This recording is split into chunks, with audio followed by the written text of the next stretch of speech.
Jennifer Zhang is a member of International Press Association and host of Inconvenient Truths by Jennifer Zhang, which aims at fostering and offering first-hand info and unique insights about China and the CCP. Miss Jennifer is now joining us live from New York. Thank you very much for your time and welcome. I think what's on everyone's mind right now is TikTok. China has criticized the potential ban as unfair and unjust, despite the US Supreme Court going ahead and even banning it. Ms. Zhang, do you think TikTok will be a catalyst of the US mending bridges with China? I think we should look at this issue from a bigger perspective. And we need to understand TikTok is not only a national security issue for the United States. It does connect all the data of all its users and hand it over to the CCP. But I think another important function of TikTok is to brainwash young Americans and sometimes launch you can say a united front campaign and even try to influence US elections.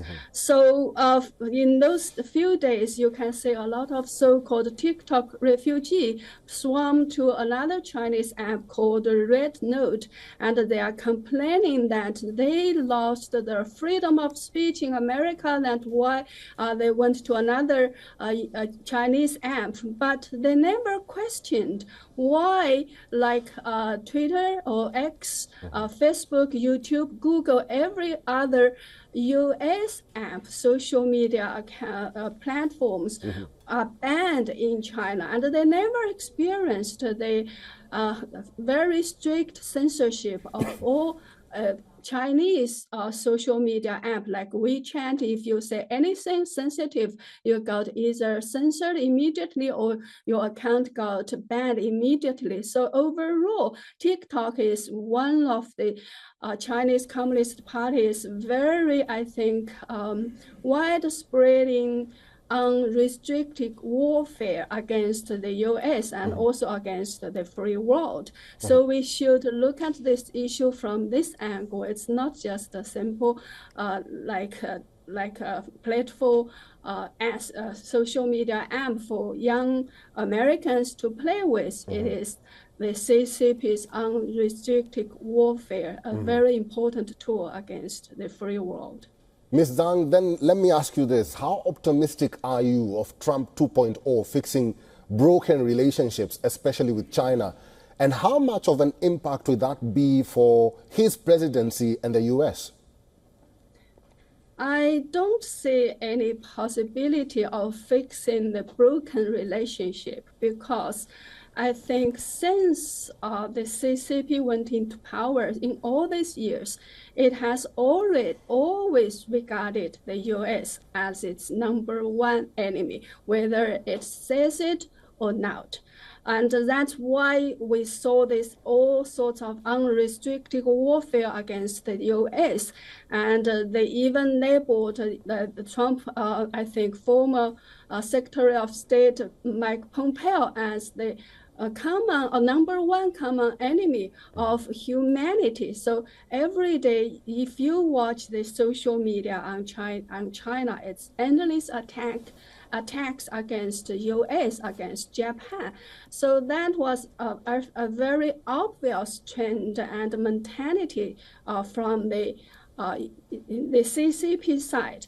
And from the US side, I think Trump realized the damage the CCP has done to US. That's why he started the tariff, or you can say trade war against the CCP in his first term. If Trump's motto is to make America great again, and if he wants to create a golden age for America, he has to confront the CCP and he has to push back. Otherwise, I think like Mark Rubio, the new Secretary of State appointed by Trump, said in his speech several days ago, the CCP was allowed into the world free trade system with a lot of promises, but they took advantage of the system, but they never keep the word. Okay. So if Trump wants to defend the U.S. interest, he has to push back against the CCP's, you can either say infiltration or aggression or industrial and even military, you can say invasion against the U.S. The other day, we even know that the CCP even hacked into the Yellen and the U.S. Treasury's computer system and the you're U.S. talking about cyber. The CCP. Yeah, so in this kind of circumstances, I don't see there is any possibility for China, for the CCP and the U.S. to go back to this one so-called golden age or honeymoon stage anymore. All right, Jennifer Zhang, we'll have to leave it there. Thank you very much for your insights and for your inputs and for talking to us today. Thank you. For all the latest news, download the WION app and subscribe to our YouTube channel.